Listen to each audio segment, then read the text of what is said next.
자, 오늘은 이제 느헤미야서 2장에 이르렀습니다. 이제 역사서 여호수아부터 시작된 역사서가 이제 거의 다 이제 끝나가는데, 자, 우리가 포로로 간 이스라엘 민족이 3차에 걸쳐서 귀환을 했다 그랬죠. 그래서 1차 때는 스룹바벨이 리더가 되어서 돌아와서 한 일은 무너진 성전 하나님의 예배처 성전을 재건하는 일이었고요.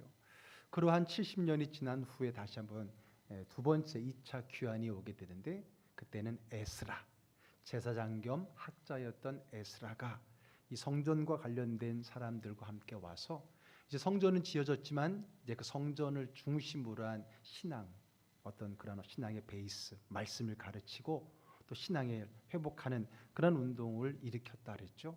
그래서 스룹바벨은 보이는 성전을 재건했다면, 에스라는 보이지 않는 그들의 믿음, 성경을 중심으로 한 그들의 믿음을 건설했다라고 볼 수 있겠습니다. 자, 그리고 이제 3차 세 번째 포로 귀환은 지금 우리가 읽고 있는 이 느헤미야에 의해서 이루어졌고, 그는 이제 예루살렘 성전은 회복이 됐지만 성전을 중심으로 한 예루살렘 마을, 도시는 여전히 폐허로 남아 있었는데, 그 도시를 재건하는, 그래서 성벽을 재건하면서 그 안에 있는 도시를 재건하는 그러한 일을 하게 되는 포로 귀환의 세 번째 리더였다 그랬습니다. 자, 지난주는 우리 1장을 통해서 그가 이 자기 고향에 대한, 어떻게 보면 자기 고향은 아니죠.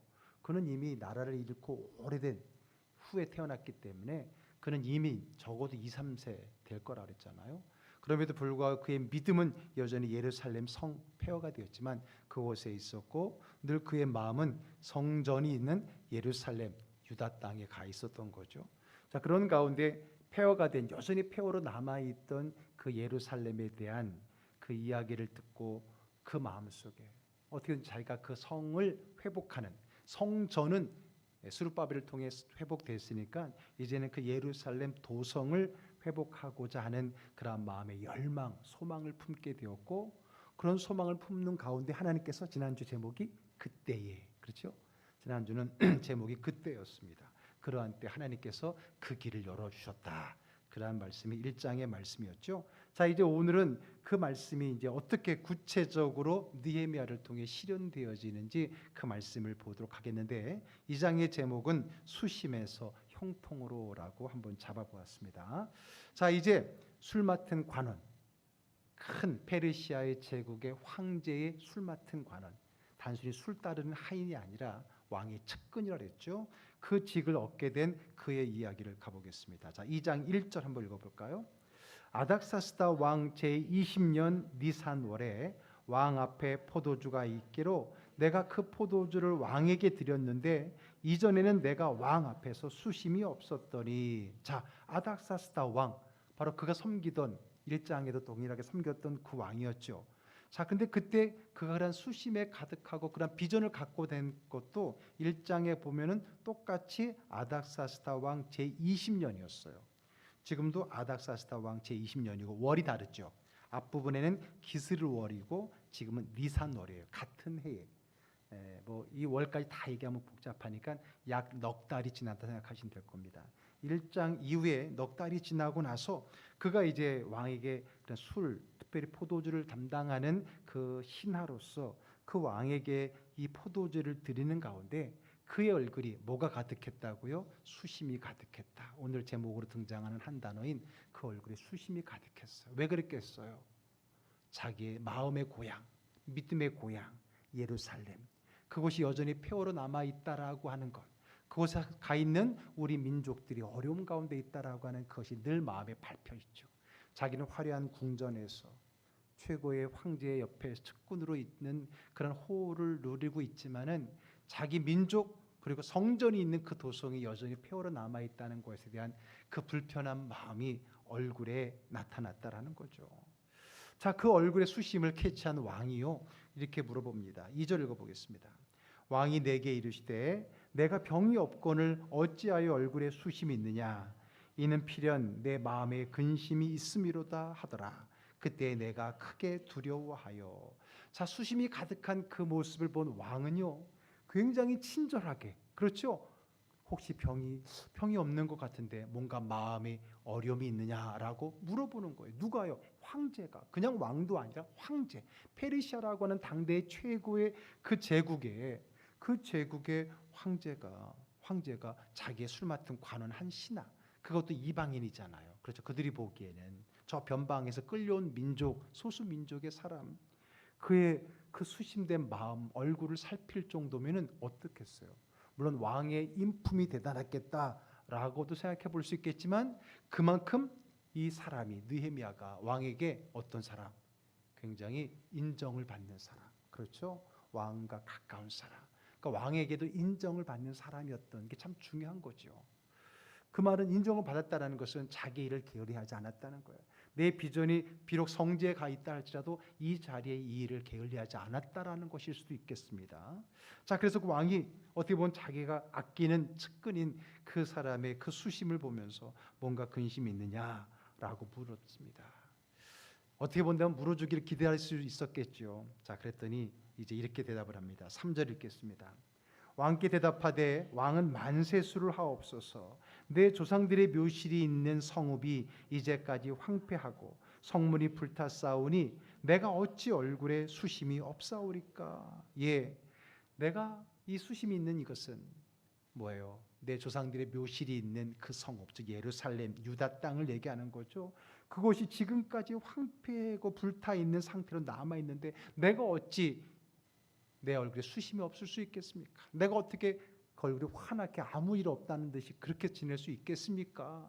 그런 마음의 본심을 드러냅니다. 아무것도 아닙니다. 이렇게 지나가는 게 아니라 그만큼 서로 간의 마음을 터놓을 수 있는 관계였음이 대단했던 거고요.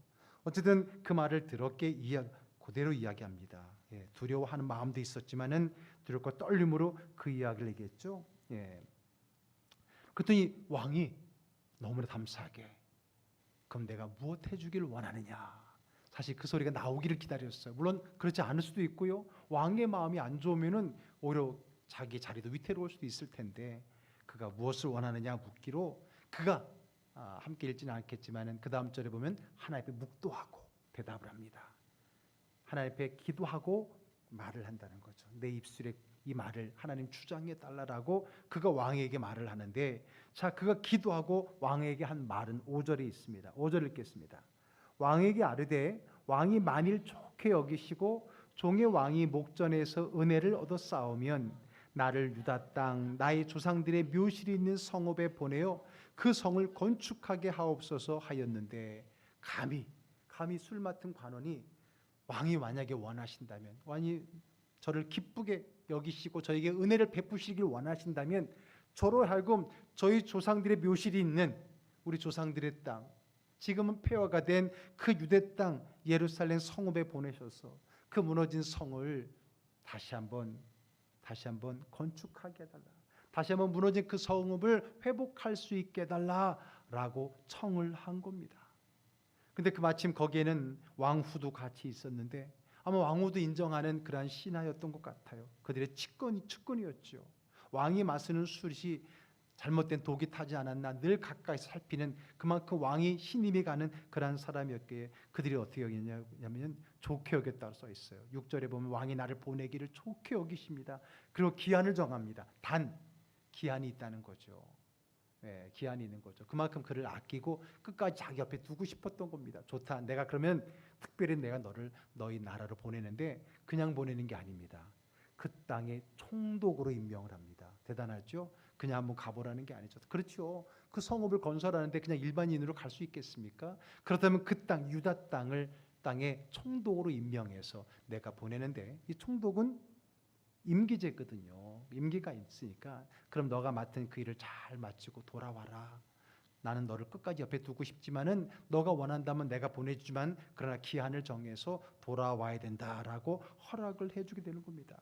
뿐만 아니라 조서를 냅니다. 왕이 조서를 내려서 너가 가는 그 길들에 여러 많은 총독들이, 각 지역을 다스리는 지방 총독들이 있을 거잖아요.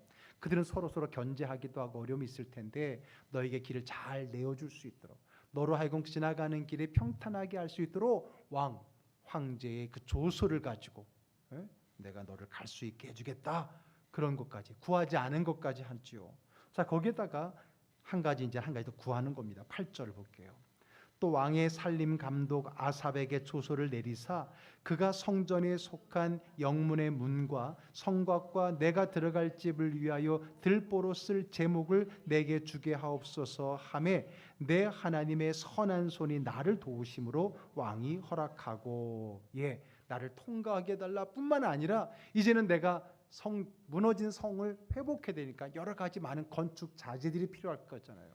그렇죠. 목재라든지 돌, 석재는 그 이스라엘 땅이 워낙 돌이 많으니까 그곳에 구할 수 있겠지만 이 목재는 이스라엘 땅에 나무가 많지 자라지 않으니까 목재는 별로 없을 거예요. 그래서 옛날에 솔로몬도 성전을 지을 때 그 목재를 어디서 가지고 왔어요? 레바논의 백향목. 그렇죠. 지금도 레바논이라는 나라의 국기에는 백향목 그림이 들어가 있어요. 그럴 정도로 이 목재가 아주 훌륭했거든요. 어쨌든 그런 왕의 살림, 나무를 감독하는 그에게 조서를 내리셔서 저에게 이 성전을 회복하는 데 필요한 이 목재를 공급해 줄 것도 좀 허락해 달라 좀 더 요구했던 거죠. 그랬더니 뭐라 그랬어요? 하나님의 선한 손이 나를 도움으로 왕이 허락했다라는 겁니다. 아니 이놈 말이야 보내주는 것만으로도 감사하지 뭘 더 요구해 이렇게 말할 수도 있을 텐데 왕이 기꺼이. 그런데 하나님은 오늘 성경은 그 모든 것이 이 본문은 지난번에 우리 지난달 설교의 본문 중에 들어가 있었잖아요. 하나님에 대한 이미지, 손을 이야기할 때 그래서 하나님의 손의 이미지는 뭐라 그랬어요? 도움의 손, 선한 도움의 손길이라 그랬죠. 결국은 하나님께서는 그 이방 왕, 하나님과는 하나님 믿지도 않는 그 이방 왕 그의 마음을 움직여 주셔서 하나님의 선한 손이 그의 마음에 감동을 주고 그의 마음을 움직여 주셔서 이렇게 예루살렘 성을 회복하는 데 길을 내줄 뿐만 아니라 거기에 쓸 모든 것을 제공해 줄 수 있는 그러한 길이 허락된 겁니다. 그러니까 단순히 그 황제가 사람이 너무 좋아서 또 이 사람을 그만큼 인정해서 물론 그것도 틀린 얘기는 아닐 거예요. 그러나 우리는 그 뒤에 보이지 않는 그 이면 속에 있는 하나님의 움직임을 보는 겁니다. 그게 바로 뭐였어요? 지난번에도 한번 설교했던 내용이지만 하나님의 선한 손이 도우심입니다. 그래서 하나님께서 그 이방인의 마음도 움직여 주셔서 하나님의 일을 할 수 있는 길을 열어주게 되는 겁니다. 그래서 여러분 우리가 기도하고 하나님 앞에 간구하고 우리의 꿈과 비전을 향해서 움츠러들지 않고 담대하게 나아간다면 하나님은 여러 많은 다른 사람들을 통해서 우리의 길을 내어주고 우리가 그 일을 할 수 있는 길을 열어주실 줄 분명히 믿습니다. 그렇죠? 여러분 세상에서도요 뜻이 있는 곳에 길이 따르잖아요.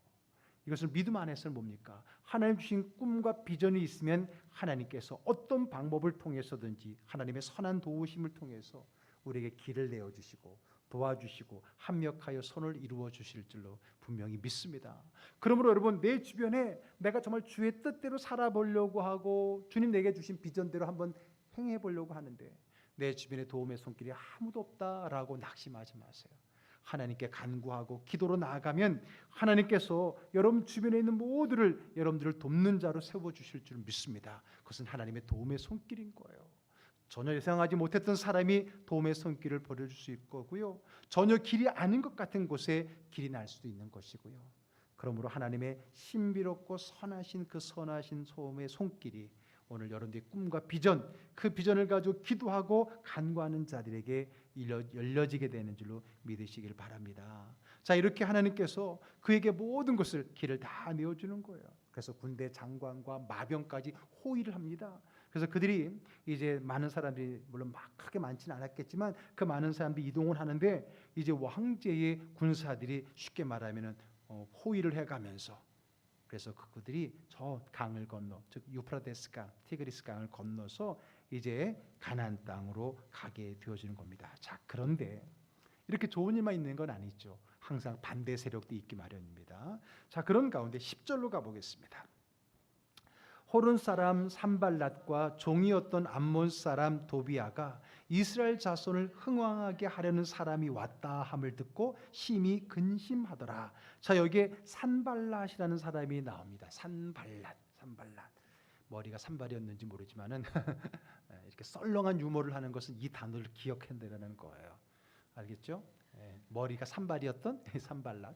이 산발랏은 어떤 사람이었냐면 사마리아 지역의 총독이었습니다. 그러니까 이스라엘 땅이 북쪽의 사마리아 땅, 엄밀히 말하면 갈릴리 밑에 사마리아 땅인데 사마리아 땅 그리고 유대 땅이 있잖아요. 그렇죠? 이스라엘이 솔로몬 이후에 나라가 둘로 나눴을 때 남쪽은 유다, 북쪽은 이스라엘 이랬다가 북이스라엘이 먼저 아수르의 멸망을 당했잖아요. 거기니까 사마리아 땅이라고 크게 불렀던 거죠. 그 북쪽은. 남쪽은 유다라는 나라의 땅이었는데 남쪽도 바벨론의 멸망을 받았었죠. 이제 그 후로는 계속해서 이 강대국의 속국의 변방이었던 거예요. 그러니까 이 강대국의 속국의 총독들을 보내서 다스리고 있었는데 이 북쪽 사마리아 지역은 산발랏이라고 하는 사람이 다스리고 있었던 거거든요. 자, 그런데 여러분 사마리아 사람들 그러면 우리가 이 앞부분에 어떤 이야기가 있었어요? 스룹바벨이 와서 성전을 지으려고 할 때 어떻게 했어요? 방해를 했던 사람들, 사마리아 사람들이었잖아요.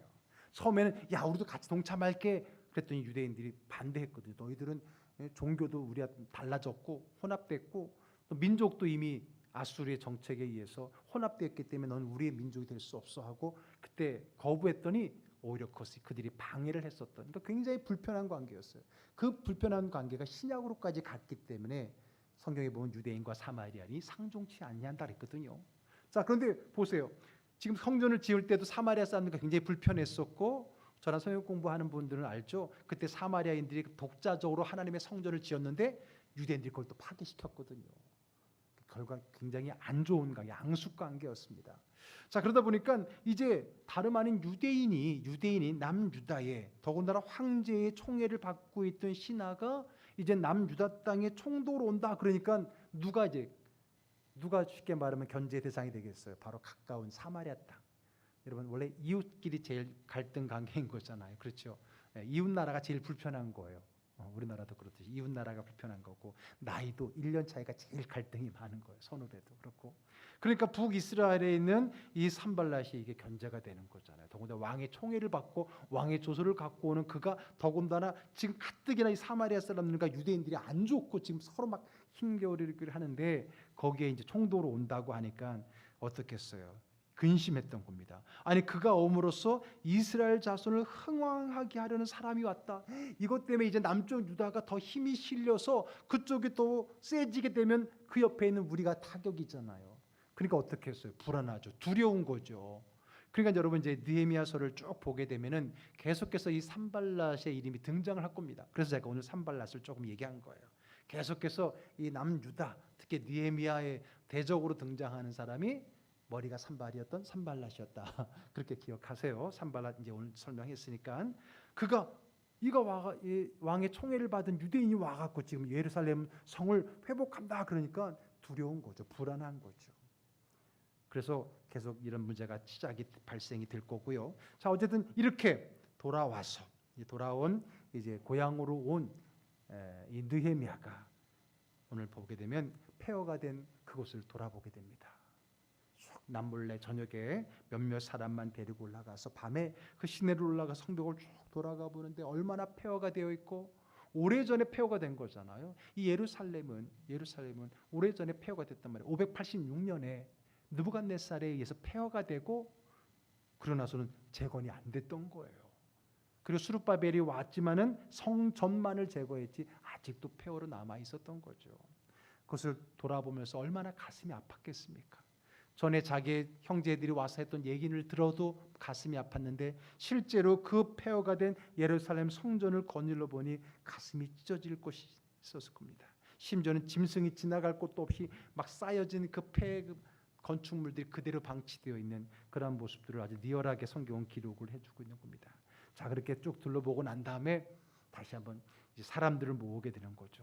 사람들을 이제 모으게 되는데 자 17절 읽어보겠습니다. 후에 그들에게 이르기를 우리가 당한 공경은 너희도 보고 있는 바라.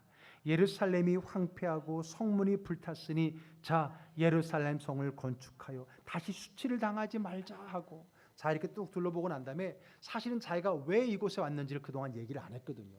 그냥 이 동네 사람들은 저 본부가 아니죠. 저 중앙에서 황제의 신하 중에 하나가 우리의 총독으로 온다더라. 그 총독은 같은 유대인이라더라. 그런 소문을 들었지 어떤 것을 가지고 오는지 몰랐는데 이제 여기 와서 그가 얘기하는 거예요. 많은 리더들을 모아놓고 내가 여기 온 것이 바로 이 폐허가 된 이 예루살렘 도성을 내가 회복하고 다시 건축해서 다시 우리 민족이 다른 민족에게 수치를 당하지 말도록 해야 된다라는 말을 한 거예요. 그 말을 들으니까 어땠겠어요? 어떻게 보면 그 폐허가 된 건축세, 그들도 왜 폐허가 된 곳 살고 있는 먼저 온 유대인들도 왜 그것을 건축하고 재건하고 싶지 않았겠습니까? 그러나 여러 가지 어려운 가운데 의기소침해 있었고 주어졌던 그 비전도 힘을 잃어버렸던 그들에게 이 비전의 메이커, 비전너리, 이 새로운 사람이 와서 그 비전을 다시 불태우는 거예요. 그랬더니 그들이 이렇게 말을 합니다. 18절입니다. 또 그들에게 하나님의 선한 손이 나를 도우신 일과 왕이 내게 이른 말씀을 전하였더니 그들의 말이 일어나 건축하자 하고 모두 힘을 내어 선한 일을 하려 하매. 자, 사실 그들도 1차 때 그리고 2차 때 왔던 사람들 또 그의 후손들일 겁니다. 그들도 꿈을 가지고 비전을 가지고 그들의 터전을 벌이고 여기까지 왔지만 상황에 눌리고 여러 가지 환경 속에 이미 꿈과 비전이 식어지고 어려워져서 현실에 타협하면서 그저 그렇게 폐허 속에 살아가고 있었던 겁니다. 그 폐허는 단순한 예루살렘 성의 폐허만이 아니라 그들의 마음의 폐허, 그들의 주어진 비전의 폐허였을 겁니다. 그런데 그들의 그 폐허가 된 그 예루살렘의 성전을 건축하기에 앞서서 먼저 폐허가 된 그들의 비전, 그들의 꿈과 비전에 불을 지른 사람이 있었어요. 그게 누구예요? 느헤미야라는 겁니다. 이게 여러분 참 중요합니다. 리더라고 하는 것은요, 리더라는 것은 바로 사람들에게 비전을 심어주는 사람이에요. 그래서 비전너리라고 말합니다. 비전너리라고. 비전을 심어주는 사람, 그들의 마음속에 불을 지르는 사람, 불을 지르는 사람. 다시 한번 그들의 꿈과 소망과 소명의 의식이 불타오도록 하는 사람이 리더라고 하는 거죠. 오늘 느헤미야는 자기가 경험했던 그동안에 우리가 했던 이야기를 다 얘기했을 겁니다. 내가 그런 비전을 가졌을 때 하나님이 나에게 이런 관직을 주었고 그런 가운데 내가 황제에게 어렵게 그 이야기를 했더니 황제가 하나님의 도움의 손길을 통해서 이 모든 것을 허락해서 내가 이렇게 이곳에 왔다. 그 말을 들었을 때 지난날의 비전이 흐려지고 멈춰있고 저쪽에 밀려있던 그들의 비전이 다시 살아나기 시작한 겁니다. 환호하기 시작한 겁니다. 그러면 이제 하나님의 뜻이 있는 거군요. 자, 이제 우리도 건축합시다. 이 하나님을 일을 합시다라는 그 부흥이 일어난 거예요. 그 마음속에 불을 지름으로 일어나게 된 거죠. 자, 그런 가운데 또 이제 산발랏이라는 사람이 나와서 큰일 났거든. 이제 저기 갑자기 뭔가 시끌시끌하게 생겼으니까. 그래서 막 그거에 대한 태클을 걸기도 합니다. 자, 그랬더니 이제 마지막 20절로 가겠습니다. 내가 그들에게, 바로 산발랏과 같은 그들에게 말하는 겁니다. 대답하여 이르되 하늘의 하나님이 우리를 형통하게 하시리니 그의 종들인 우리가 일어나 건축하려니와 오직 너희에게는 예루살렘에서 아무 기업도 없고 권리도 없고 기억되는 바도 없다 하였느니라. 이렇게 남쪽에서 뭔가 막 새롭게 하려는 움직임이 일어나자 그 산발랏, 북이스라엘 쪽에 사마리아 땅을 총독했던 그가 너희들 이 말을 듣고 우리를 업신여기고 비웃었다 그랬거든요. 우리를 비웃으면서 너희가 하는 일 무엇이냐? 너희가 왕을 배반하고자 하느냐? 너희가 지금 음모를 꾸미는 거지. 이 페르시아 황제에게 쉽게 말하면은 그를 거역하고 너희 독립운동하려고 그러는 거지. 이렇게 없는 말을 비방하고 만들어내는 거잖아요. 거기에 대한 느헤미야의 답이거든요. 뭐라 그랬어요? 하늘의 하나님이 우리를 어떻게 하신다고요? 형통하게 하셔서 그의 종들인 우리가 일어나서 건축하거니와 그러나 너희들은 우리와 무관할 거다. 너희는 여기에 쉽게 말하면 너희들의 몫은 없어. 이렇게 딱 잘라 이야기를 하고 있는 겁니다. 자, 이제 오늘의 느헤미야 2장의 스토리를 충분히 들으셨죠. 자, 그래서 오늘 2장의 제목이 뭐라 그랬어요? 처음에 시작할 때 수심이 형통으로. 오늘 비전과 꿈을 가지고 있지만은 나의 삶이 녹록지 않았을 때 그 안타까운 우리의 마음의 수심이 하나님의 선하신 도움의 손을 통해서 만사 형통하게 하신다라는 것이 오늘 말씀의 흐름입니다. 그래서 저 앞부분에 나와 있는 수심이 단이라는 단어였는데 오늘 맨 마지막 2장 끝부분에는 형통의 단어로 마무리되는 걸 보게 됩니다. 그렇습니다, 여러분. 오늘 여러분들의 마음속에 근심이 있습니까? 어려움이 있습니까? 수심이 있습니까? 물론 그것은 단순히 먹고 사는 내 인생에서의 그런 문제의 수심도 있겠지만 어쩌면 오늘 그보다 더 중요한 하나님 내게 주신 꿈과 비전을 이루어 가는 데 있어서 녹록지 않은 나의 삶의 환경과 문제, 열리지 않는 여러분의 비전의 문들, 그런 것 때문에 혹시 두려워하고 어려워하고 그것 때문에 주저하고 멈추어 있지는 않았습니까? 그러나 우리가 그 비전을 갖고 기도한다면, 그 비전을 가지고 하나님 앞에 도움을 구한다면 하나님은 여러분들에게 주어진 전혀 생각하지 못했던, 오히려 방해라고 생각했던 그것이 내게 길을 내어주고 도움이 되어지는 하나님의 선한 도우심을 통해서 우리의 막힌 길이 열려지는 형통의 길로 인도하시는 줄로 믿으시길 바랍니다. 그러므로 여러분, 무엇입니까? 환경이 문제가 아닙니다. 중요한 것은 내게 주신 하나님의 꿈과 비전을 다시 한번 확인하고 그것을 품는 거예요. 그래서 여기서 수심이라고 하는 것은 그냥 걱정, 근심을 얘기하는 것이 아니라 어떻게 내가 주의 주어진 이 비전을 이룰 것인가라고 하는 거룩한 걱정, 거룩한 근심, 거룩한 수심으로 기도할 때 하나님은 여러분들을 도와주실 것이고요. 여러분들이 막힌 모든 것들이 오히려 여러분들을 돕는 그런 축복의 통로가 될 것입니다. 찬양 가사처럼 광야가 길을 내고 바다가 길을 내어서 여러분들이 할 수 있는 그 비전의 길을 활짝 열어줘서 만사 형통 주의 뜻이 이루어지는 은혜의 길을 열어주실 줄로 분명히 믿습니다. 그러므로 환경 탓하지 마십시오. 그러므로 무엇 때문에 내가 하지 못한다라고 핑계대지 마십시오. 우리가 하나님이 주신 비전을 잘 품고 기도하면 하나님께서는 분명 여러분들에게 그 길을 열어주셔서 여러분들의 수심이 변하여 형통케 될 줄로 믿고 여러분들의 반대 세력이 오히려를 돕는 손길이 될 줄로 믿습니다. 그런 은혜를 함께 누리는 저와 여러분, 그런 사명과 비전의 여정 되기를 주의 이름 축복합니다. 찬양